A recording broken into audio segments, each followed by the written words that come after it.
Hello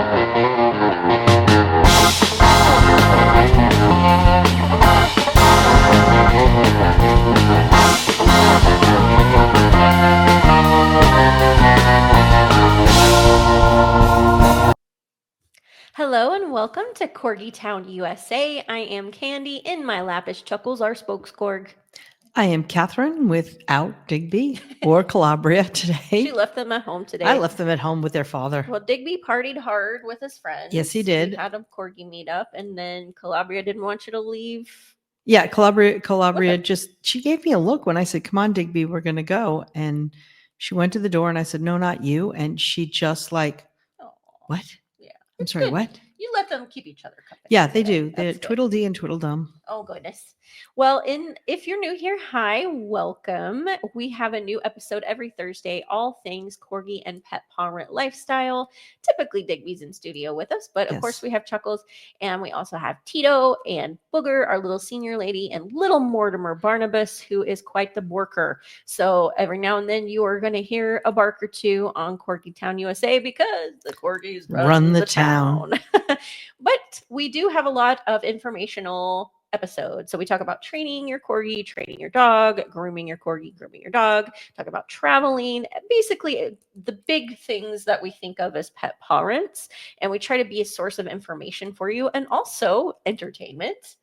But we've had a number of guests on who provide certain services for pets and help us kind of make informed decisions. Yes. With some of the things. There's so many decisions we make as pet parents where it's what the diet looks like, what their daily routine looks like, how much exercise they should be getting, rest, what socialization looks like, et cetera, et cetera, et cetera. Yeah. Trying to have a well-rounded, socialized, healthy, happy pup.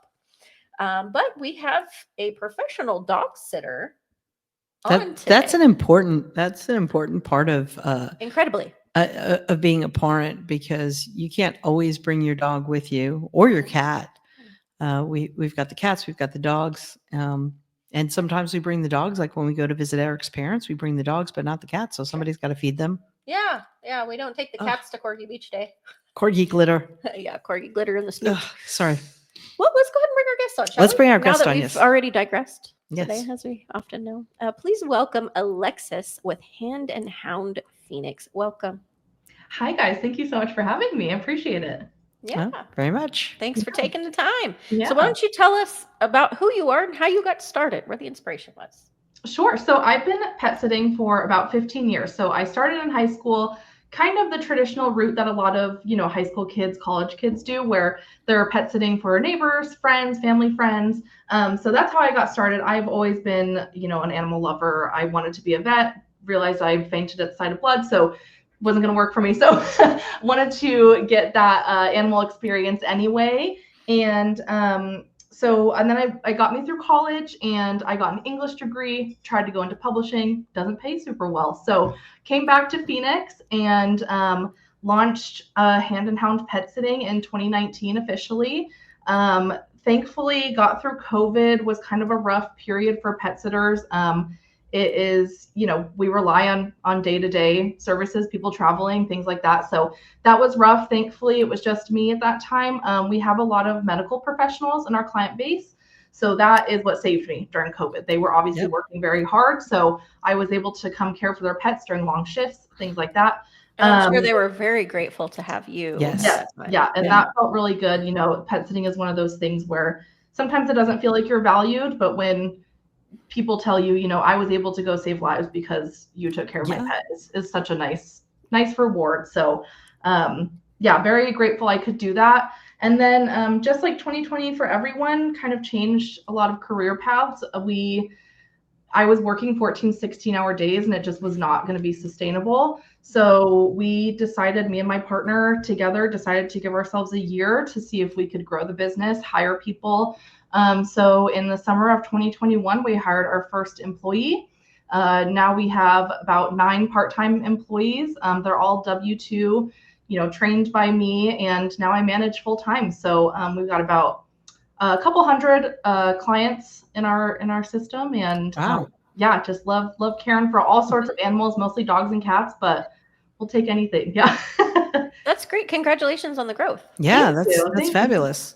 Yeah. And I love yeah. that you're taking employees and training them. You get to develop a brand standard that way. Yes. Yeah. Yeah. So I would love to hear more. If we're looking for dog sitter, and Kat knows my level of psycho. It's a very, very, very high bar. Yes. I want constant updates. You can never send me Yep. too many pictures. You can never over communicate to me. Yep. I feel like I've had sitters before that like, oh well, we didn't want to bother you. Like, you're not bothering me with my pets because they're Right. constantly on my mind. But as I digress, as I often do, please tell me, kind of what you look for, what you think it's important. One is you're hiring someone, like your kind of standards. I would love to hear from your point of view. Sure. Yeah. So I think one of the biggest things that people get a little confused about is the difference between boarding and pet sitting. So pet sitters, it's all in the client's home. So it's all where the pets are typically the most comfortable. Some dogs really love boarding. And for those types of people, I would suggest getting a small boarding place or having someone in their home where it's licensed. And so with pet sitting, though, we come to your home. So it's a more private one-on-one service. And like I said, the pets are more comfortable. A big one with me, so I am technically certified, and I'm a certified professional pet sitter through Petsitters International, and that is an international group of pet sitters, and you can you have to have continued education, so you have to have that standard, and there's just ethical things behind that certification as well. We are also a part of the NAPS organization. So that's the National Association of Professional Pet Sitters. And same with that, there's continuing education with that. I just went to a conference a few weeks back. So there's, when you're choosing a pet sitter, to me, the base level that I always tell people to look for is going to be they're insured, they're bonded, they're first aid and CPR trained. They also then have, protocol for everything. So that's what's big with us. We use an online mobile app and desktop software that gives a push notification every time we get into your house. There's a route. So if we take your dogs for a walk, you can see exactly where we went. You communicate with staff directly on there. And then I always do recommend for pet parents to, if you're going with a business, which I would recommend, again, because that is those people are in it for the career, and it's not going to be a hobby sitter that's just doing it on the side. I always recommend to look for a business that has W-2 employees, because technically there are quite a few pet sitting businesses out there that use contracted workers, 1099 workers. And unfortunately, the legal requirement to have those is that they cannot be trained. They run their own schedule. Basically, you're hiring someone who's running their own business. So we've had horror stories of businesses who have used contracted workers, and it just is not ideal. So those are kind of like the big things that I always tell every parent to look for. And I actually do recommend to have a pet sitter on hand that you're established with, and a boarding facility that you're established with, because you never know if your pet sitter is going to be available. Or, we were in an apartment, and they were doing our fire testing, and we had cats, and they were like, well, for 12 hours, the fire alarm is going to be going off. Oh my goodness. So we were like, well, we have to find a boarding place to bring our cats. So that is always a huge recommendation on my end too. Yeah. And I like too, from that end, the consistency. Yeah. I mean, versus a different freelancer coming to your home that you might not have that same consistency. And so if you're able to build rapport and a relationship with someone who works directly for you on the consumer side, I love that. Yes. We originally got our pet sitter. I don't know if she was a W-2 or 1099. It was from a company that had, hired out pet sitters and that sort of thing. And a lot of times the company will do a 1099 because of tax and expense and all that. It's cheaper, and sometimes it works, and sometimes, as you have just said, it does not. We've had our pet sitter for over 20 years. You're Oh, lucky. that's so lovely. I And you're love hearing lucky that. too. Yeah, You're she- lucky to have somebody that kind of longevity who's Yeah. still in the same area and available. And yeah, We invited her to our wedding. That's how long we've known her. taking Yep. care of your I love babies, hearing you that. know. Yeah. Yep. So let's talk about, you had mentioned a boarding facility. Yeah. I would love to talk about what's sort of the difference between boarding and sitting as far as pros and cons. I can think of some as a pet parent, but as a professional yourself, would love to hear your take on that. Yeah, so there's the obvious ones, like illness, potential for, they're engaging with other dogs at boarding facilities, and there's not really a way around that. And so, going to a boarding facility that has requirements for vaccines, I think, and requires proof of those vaccines, I think is the biggest thing to look for. But with pet sitting, there's no chance of that. We train our staff not to even say hi to other dogs or people out when they're walking or anything like that. So we take that really seriously. And then obviously there's, a lot of the time pet parents will come to us as kind of a last resort for care. So it's nervous dogs who do not do well with other dogs, who don't do well outside of the home, who have potentially gotten in fights with other dogs, or who have medical issues. We do get a lot of or senior dogs, puppies. We get a lot of dogs with medical issues that can't get vaccines anymore, and so they're immunocompromised. And again, it's just that one-on-one care. I do think there's great boarding facilities that are privately owned, but I would stray away from large ones. We've had quite a few staff join us after a career in doggy daycare boarding centers, and they just said the management is just not. It's probably because of inconsistency. I mean, that's part of the Achilles heel of larger corporations. Inconsistency and putting in so many dogs in one place. There's a pack mentality there. I know the idea of pack is not super relevant in modern dog language, but there is something of there's just too much dog body language to look out for that you cannot catch everything. Fewer controls. Yes. You have fewer controls. Yeah. Right. So you're not as able to keep everyone safe. It's not a controlled environment. We don't have the predictive. I'm a dog trainer, so I know about predictive patterns. We don't have those predictive patterns in those. Yeah. And so your dog may act out of character because they're in a new environment. And where's mom and dad? I've never been here before. There's a bunch of strange dogs here. There's a bunch of strange people here. Are they coming back for me, or is this my new life? It's very stressful on the dog. I mean, we used to board our cats. So when we would go back to New York, and now I'm talking almost 30 years ago, and we would board our cats, and one day we called too late.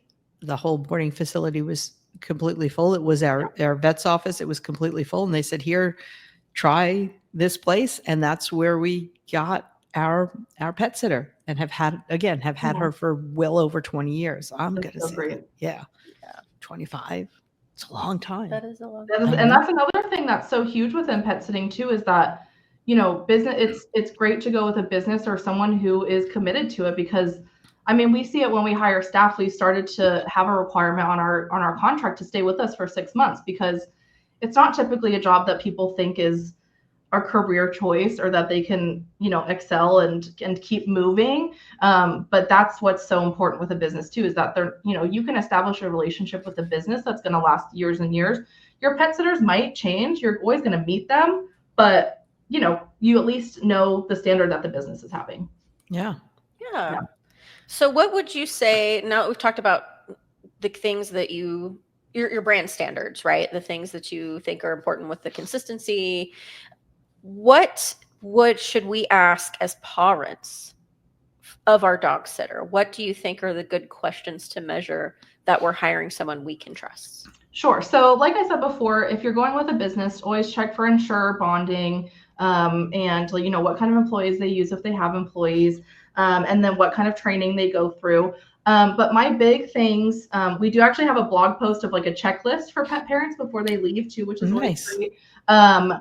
But my big thing is behavior, normal behavior is a huge one. So we always ask, what's a typical, when you come in the house, what does your dog or cat typically act like? So that we have a base level to go off of in case they are acting a little different. Because like you said, even when it's at their home, sometimes we get in there and pets are acting totally different, or it's the oh, I can get away with this with the babysitter type of thing. Yeah. I feel that. Yeah. Yeah. Yeah. Yeah. And then I would always ask a pet sitter about emergency protocols. That one is really important to us. We're actually revamping our emergency protocol, like our whole like SOP about emergencies.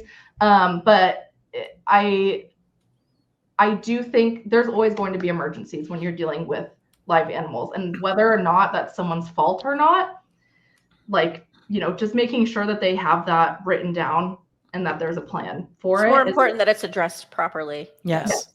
Yes. Yep. Sure. And first aid CPR training is always kind of a basic for me. Great.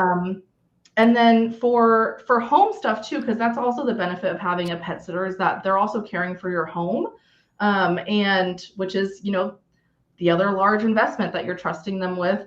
And so we always ask for gas shut off, water shut off, breaker box. I can't tell you the amount of times ACs have gone out. Emergency contacts are always a great thing that we require, and we require it to be someone who's out of state, or not, sorry, in state while you're out of state. Okay. So that we can contact someone if something comes up. If we can't, get a hold of you, then you have someone in the state that can help us out if possible. That is a great checklist. Yeah. Yeah, that's absolutely comprehensive. Yeah. And mine, when I'm hiring somebody to stay with mine, and I take mine most places. You do. But I do occasionally have to go somewhere where I can't take them. And I honestly need somebody who appreciates and understands my level of crazy without judgment. I'm more about, I don't know, how was their poop today? Yep. Are they drinking more water? Are they drinking enough water? Did you check both bowls? How's the temperature in the house? Also, what did they do today? What did the day look like? I can't know too much. And that would put off the wrong sitter. Like, this lady's a little bit too much, right? Like, to me, that's kind of important too. And it's all because they're my everything. And they're not just house pets to me. They're my heart and soul. So if I can't be there with them, then that's my extension, right? Yep. Yeah, we train on, I tell them, I'm like, if they throw up bile, I don't even care if it doesn't seem like anything, we're telling the pet parent, because it just, you don't know what that could be. You don't know if they get back and something happens and then they need a record. And so that's a big one to me too. We've actually had pet parents before. And again, pet sitting is all very client specific. Things change for each individual person. And so it's really, making sure that your sitter knows exactly your routine and things like that is so invaluable. And so we've had pet parents tell us, you're telling me too much. Like, I just want to enjoy my vacation. And we're like, okay, like, and I always tell my sitters, send it to me then, and then we can have a record of everything that has gone on. If they don't want to hear about it, we can just keep an eye on it and make sure everything's all good. So I like that. You wouldn't be able to communicate too much with me. I'd be like, oh, that's great. Thank you for describing the consistency of their bowel. And that's where I come from too, because so to give a little bit of context too of why 2020 was kind of such a shift for us professionally and making this a more established business and branching out to other pet sitting businesses and connecting them.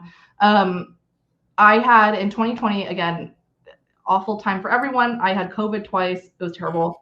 And I had my soul cat, and he was 5 years old. And he'd gone through from 20 to 25, had been my cat. And I was overnight pet sitting, and my boyfriend texted me and said, hey, Gus was under the bed all night. And that was just not his personality. He was a Maine Coon. He was very social, loved everyone, always slept with us.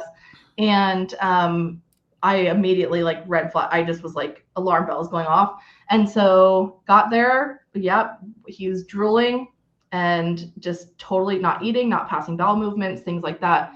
And he was gone within 4 days. He had heart failure. That was, he'd gone to the vet 3 months prior. There was no murmur, nothing. And it was just a congenital, apparently 30% of Maine Coon cats have this. So had no idea. And so that happened in 4 days. And I thought about that and I went, most people are gone for like a week. Yeah. Imagine if that was happening while I was gone.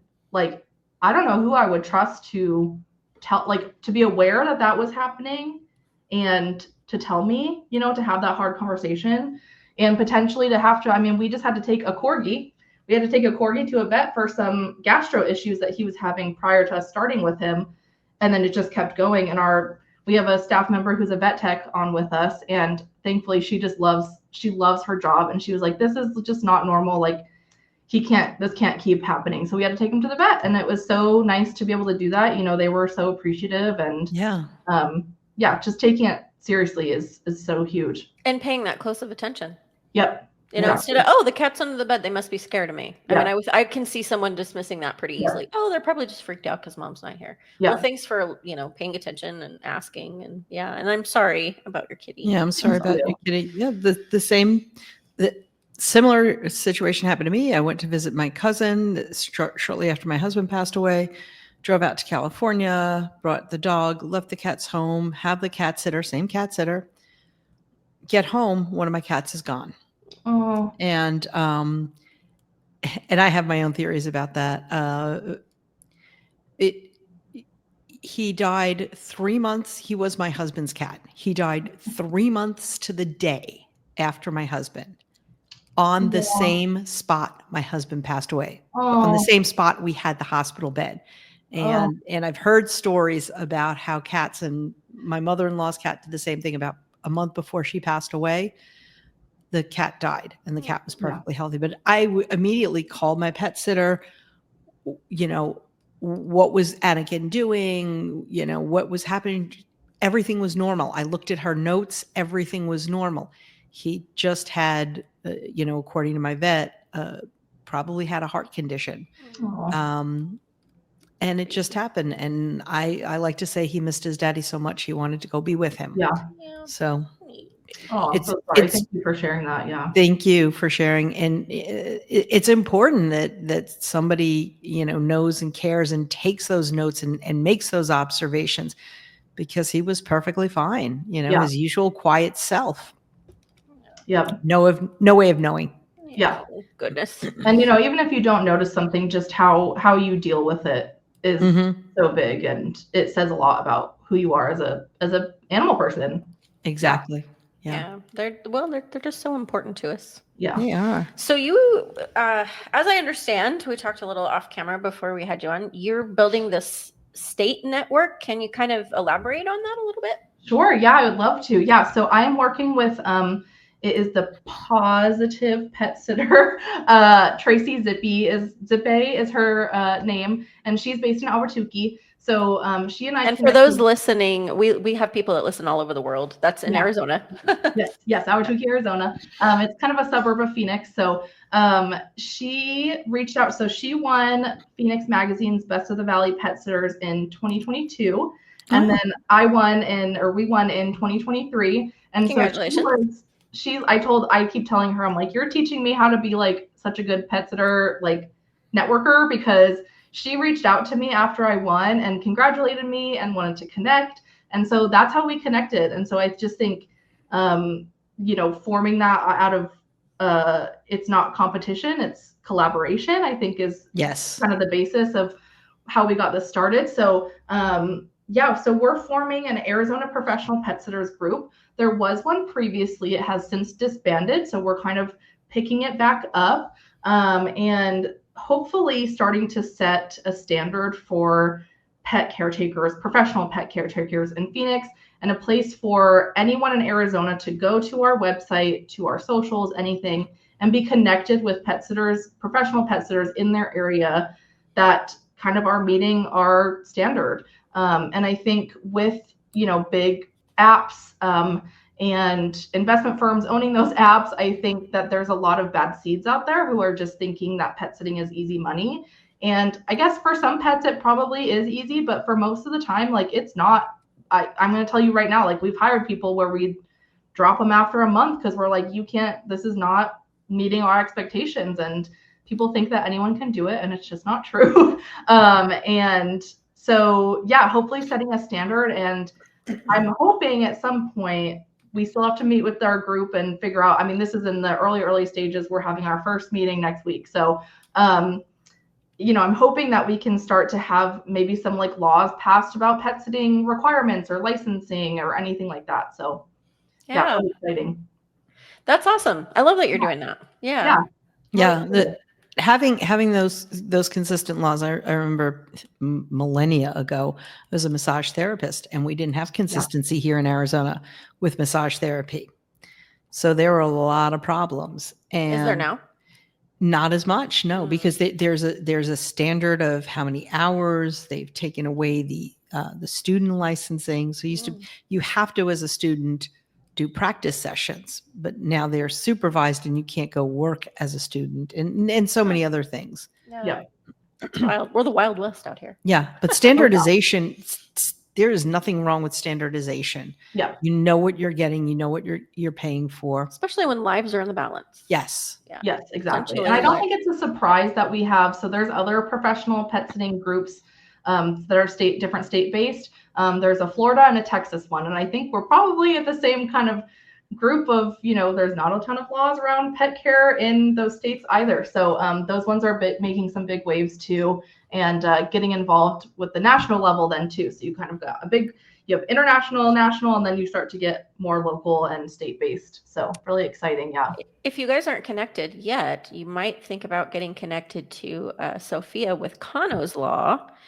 Early, I believe it was season 4, we had Kano's story, a couple that adopted a dog, and he was abused and neglected. Well, they didn't adopt him. They were taking him in. They were watching him for a coworker's brother who had to go to jail. And when he got out of jail, he decided he wanted his dog back, even though his mother told him you should keep him because now they took him to the vet and they trained him and they did all these things. Anyway, they lost the case even after appeal. And they spent a lot of money and a lot of time and a lot of love into this little bulldog.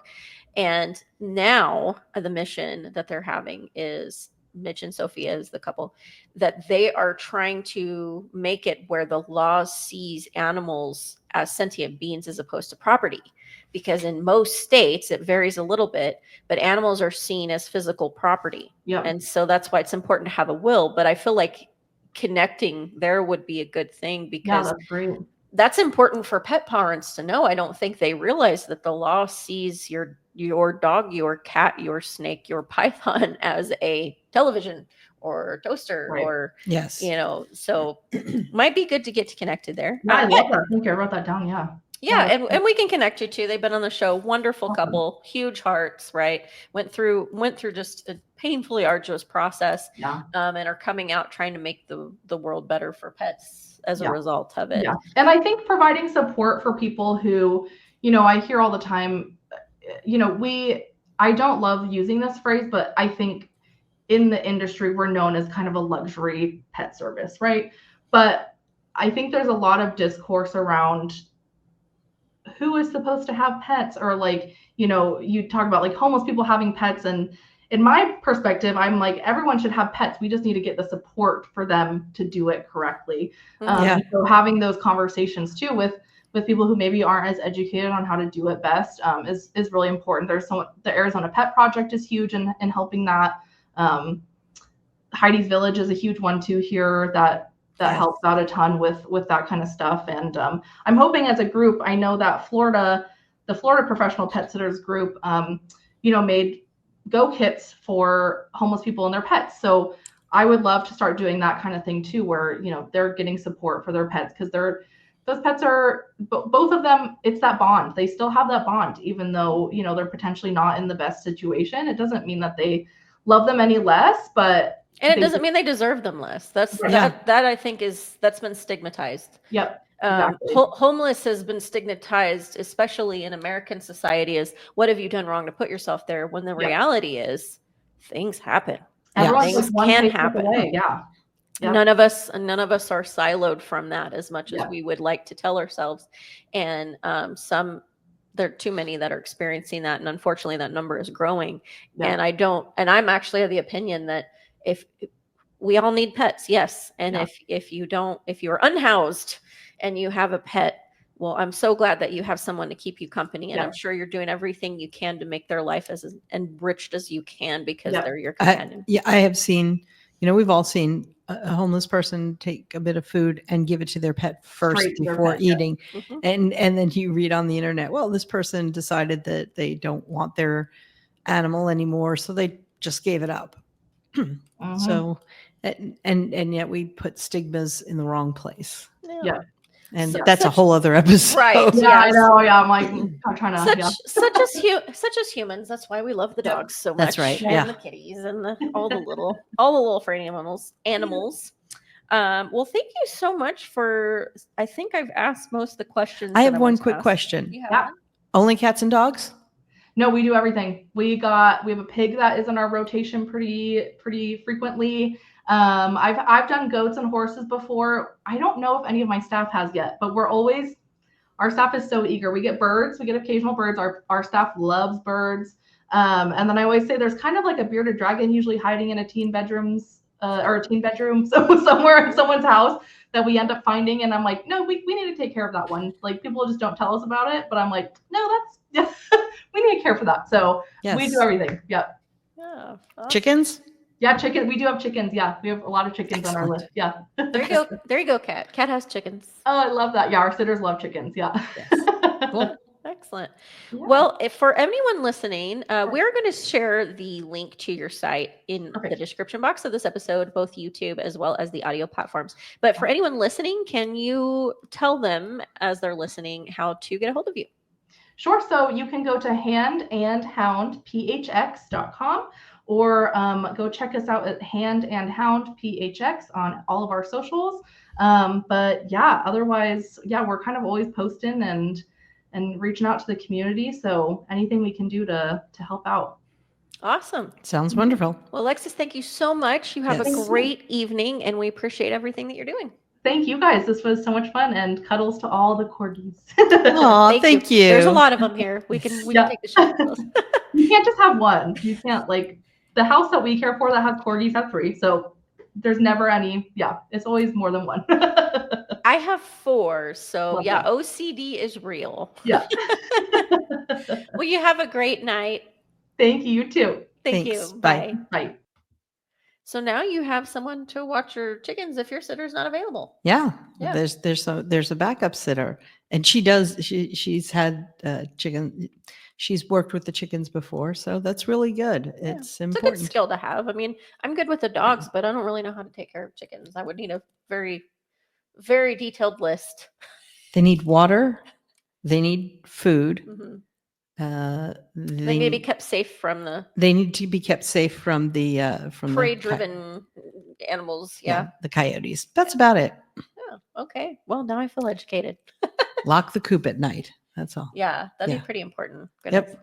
Well, we hope you liked this episode. Please follow Hand and Hound Phoenix. Again, I will drop that link into the description box. And if you liked this episode, please like and subscribe. We can do this because you're here listening. We are getting very towards the end of our 6th season, over 130 episodes. Yep. We couldn't do it without you. Thank you so much from Candy and Chuckles in my lap. From Catherine and Calabria and Digby at home. And Tito Bandito, Mortimer Barnabas, and Little Booger, our senior. We will see you next week. Next time. Bye bye.